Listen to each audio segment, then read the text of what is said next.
오늘 우리에게 주신 하나님의 말씀은 예레미야 45장 1절부터 5절의 말씀입니다. 구약성경 1124쪽인데요.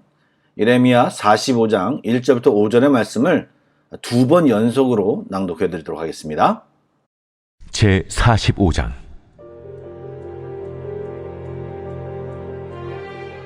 유다의 요시야 왕의 아들 요야김 넷째 해에 네리야의 아들 바룩이 예레미야가 불러주는 대로 이 모든 말을 책에 기록하니라. 그때 선지자 예레미야가 그에게 말하여 이르되, 바루가, 이스라엘의 하나님 여호와께서 내게 이같이 말씀하셨느니라. 내가 일찍이 말하기를 화로다. 여호와께서 나의 고통에 슬픔을 더하셨으니 나는 나의 탄식으로 피곤하여 평안을 찾지 못하도다. 너는 그에게 이르라. 여호와께서 이와 같이 말씀하시기를, 보라, 나는 내가 세운 것을 헐기도 하며 내가 심은 것을 뽑기도 하나니 온 땅에 그리하겠거늘 내가 너를 위하여 큰 일을 찾느냐? 그것을 찾지 말라. 보라, 내가 모든 육체에 재난을 내리리라. 그러나 내가 가는 모든 곳에서는 내가 너에게 내 생명을 노량물 주듯 하리라. 여호와의 말씀이니라. 제 45장.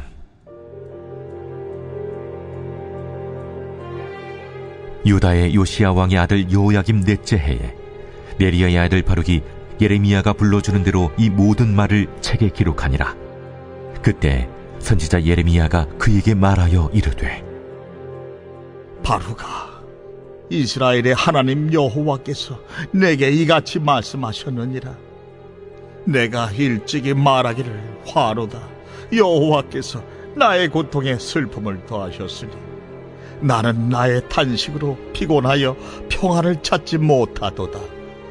너는 그에게 이르라. 여호와께서 이와 같이 말씀하시기를, 보라, 나는 내가 세운 것을 헐기도 하며 내가 심은 것을 뽑기도 하나니 온 땅에 그리하겠거늘 내가 너를 위하여 큰 일을 찾느냐? 그것을 찾지 말라. 보라, 내가 모든 육체에 재난을 내리리라. 그러나 내가 가는 모든 곳에서는 내가 너에게 내 생명을 노량물 주듯 하리라. 여호와의 말씀이니라. 좋은 아침입니다. 평안히 주무셨습니까? 오늘 이 아침에도 주의 말씀이 온전히 나누어지는 은혜의 시간이 되기를 간절히 소망합니다. 오늘 내용은요, 사실 5절밖에 되지 않은 내용인데요. 이 내용은 예레미야 36장과 연결이 됩니다. 혹시 기억하실지 모르겠지만 그때 예레미야는 23년 동안 하나님께서 그에게 주신 예언을 바룩에게 기록하게 하였습니다. 그리고 그 다음에 9월에 금식하기 위하여 유다 각 성읍에서 예루살렘에 올라온 백성들에게 바룩은 그 예언들을 성전에서 낭독하여 들려주었습니다. 이것을 들은 여호야김 왕은 두루마리를 가져오게 했고, 그리고 자기에게 낭독하게 하였는데 그 앞에서 그 두루마리를 면도날로 베어 화롯불에 불살라버리고 예레미야와 바룩을 붙잡아오게 명령했습니다.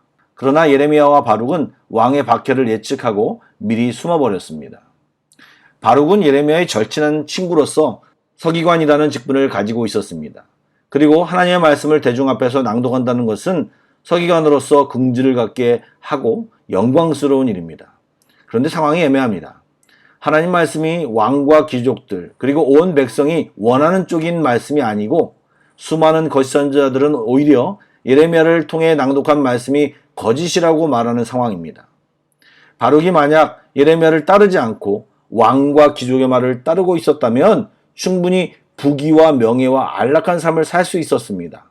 그런데 그것을 마다하고 목숨이 위태롭고 사람의 눈총을 받고 의심을 계속 받아야 하는 어려운 길을 걷고 있습니다. 그러나 그 길은 멸망해 가는 유다 백성을 위한 길이요, 하나님이 명하신 길입니다. 사역자가 혼자 일할 수 없기에 동역자는 반드시 필요할 뿐만 아니라 동역할 부분은 육체적으로, 정신적으로, 또 영적으로 다양한 부분에서 함께 동역할 것이 너무나도 많습니다. 모세에게도 여호수아가 있었고 예레미야에게도 엘리사가 있었고 다윗에게는 아굴람의 용사들이 다 같은 동역자들이었습니다. 예레미야서를 읽어보면 외롭게 홀로서 있는 예레미야에게 바룩은 정말 값지고 너무나도 좋은 동역자였습니다. 그때만 그럴까요? 오늘도 마찬가지입니다. 하나님의 일은 절대로 혼자 할 수 있는 일이 아닙니다. 하나님의 사역 원칙도 그렇고 너무나도 많고 다양한 일들을 해야 하기에 수많은 사람들이 함께 해야 되고 또 함께 나아갈 때 그 일을 감당할 수 있는 것입니다. 그래서 신실한 동역자가 많이 요구되는 것이 사실입니다. 그런데 안타까운 것은 우리도 모르는 사이에 하나님 일에 동역하지 않거나 하나님 일에 무감각하거나 지금 왕과 귀족들과 함께하는 거짓 선자들처럼 하나님의 동역자가 아니라 대적자가 되어 서 있기도 한다는 것입니다. 그래서 우리는 자기의 위치를 늘 살펴볼 필요가 있습니다. 그런데 오해는 하지 마시기 바랍니다. 이 말이 목사의 편을 들어라, 그렇지 않으면 모두 하나님의 대적자가 이다 라는 말이 아닙니다. 목사들도 자칫 잘못하면 하나님과 동역한다고 하면서도 욕심과 자기 경험에 이끌려 하나님의 반대편에 서 있을 수도 있습니다. 그러기에 목사를 위해 기도해 주시고 잘못하면 쓴소리도 하는 것이 동역이라고 생각합니다. 중요한 것은 하나님의 동역자의 위치에 내가 서 있어야 한다는 것입니다. 또 한 가지를 생각하셔야 합니다.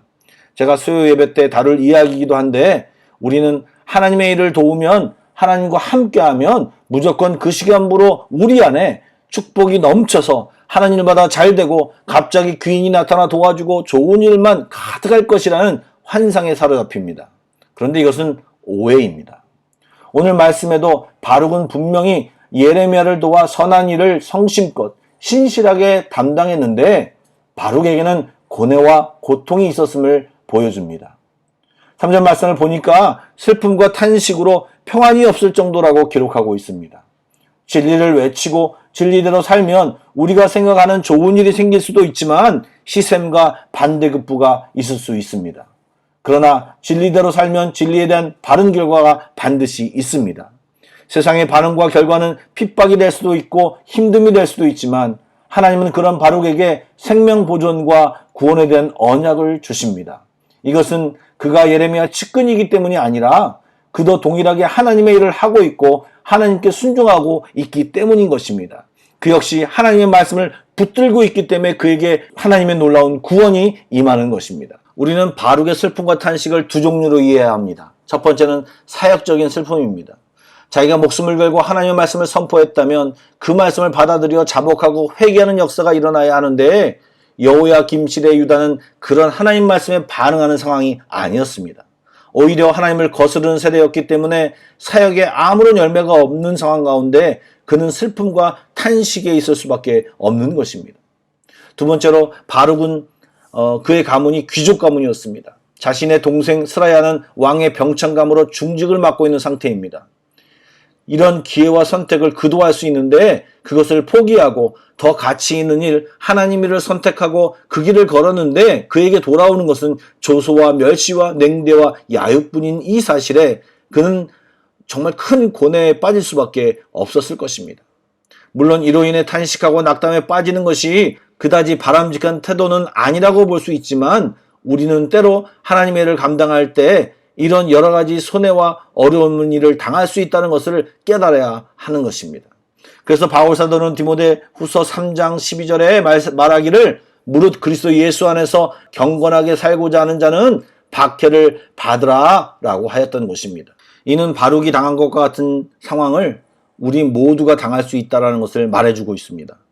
우리도 하나님의 사람으로 살아갈 때 때로 고뇌하기도 하고 갈등하기도 하고 힘겨워할 수 있습니다. 그러나 그 길이 사명의 길이고 하나님의 길이기 때문에 놀라지 말고 기이 여기지 말고 결정적으로 가던 길을 중단하지 말고 포기하지 말고 하나님의 부르심에 순종하며 살아가야 하는 것입니다. 그렇게 고뇌하는 바룩에게 하나님은 말씀하십니다. 예레미야 45장 4절입니다. 너는 그에게 이르라 여호와께서 이와 같이 말씀하시기를 보라 나는 내가 세운 것을 헐기도 하며 내가 심은 것을 뽑기도 하나니 온 땅에 그리하겠거늘. 아멘. 하나님은 자신이 세운 왕국도 자신이 택한 유다 백성들도 그리고 세상에 있는 모든 나라와 민족도 그 흥망성쇠를 하나님이 주관하신다는 것을 바룩에게 일깨워주고 있습니다. 자기 연민과 자기가 원하는 바를 이루지 못한 것으로 인하여 고민하고 낙심에 빠져있는 바룩에게 주시는 말씀으로 선민 유다의 운명과 열방에 대한 하나님의 의지를 이야기하고 있는 것입니다. 세운 것과 심은 것은 유다 백성들을 하나님께서 구원하시며 지금까지 붙드시고 돌보신 것을 말씀하시고, 헐기도 하며 뽑기도 하나니라는 표현은 유다에게 심판을 내려 멸망 가운데 내던질 것임을 말씀하신 것입니다. 여기에 간과되지 말아야 할 중요한 진리가 내포되어 있습니다. 하나님의 절대 주권에 대한 선언과 이에 대한 인정입니다. 곧 하나님의 이러한 말씀은 자신의 주권 가운데 유다가 놓여 있다는 것이며, 절대자이신 자신의 뜻이 이미 확정되었으며 유다의 삶이 결정되었음을 지적하고 있는 것입니다. 이런 하나님의 결정에 대하여 누구도 항변할 수 없고 이의를 제기할 수 없는 것입니다. 주권자이신 하나님이 이러한 자신의 계획을 바룩에게 드러내고 계심을 우리는 발견해야 합니다. 또한 하나님의 계획을 바룩에게 말씀하시며 그런 하나님의 계획을 말하는 자로 유다 백성들이, 왕이, 귀족들이 여호와인 내가 이렇게 말해도 못 알아듣고 저렇게 패역한 일을 하고 있음을, 그리고 그런 주권을 가지고 있는 하나님이 오래 참고 기다리고 계셨음을 지금 바룩에게 말하고 계시는 것입니다. 여러분, 이 말을 하시는 하나님의 마음이 느껴지지 않으십니까? 하나님의 답답함, 원통함, 슬픔, 실망, 안타까움 등 다양한 마음들이 느껴질 수 있습니다. 바룩이 지금 하나님과 그런 마음을 소통하고 있다는 것입니다. 힘든 일이지만 이 일이 값진 일이고 내 뜻임을 드러내시는 하나님이 이제 어렵지만 너도 십자가를 지고 가라고 바룩에게 도전하고 있는 것입니다. 개인 일을 도모하지 말고 하나님의 길로 갈 것을 권면하고 있는 것입니다. 그러면 어려움이 있겠지만 너의 생명을 내가 보존해 줄 것이고 구원해 줄 것이라고 하는 약속을 하고 있는 것입니다. 사랑하는 한마음교회 성도 여러분, 주님을 따르는 길은 주님의 인정과 보호가 뒤따르며 구원이 그 길의 끝입니다. 그러나 하나님을 대적하는 일은 멸망이요 심판입니다. 힘들어도 핍박이 와도 우리는 우리의 믿음을 굳게 두는 하나님의 성도가 되시기를 주의 이름으로 축원합니다. 기도하시겠습니다.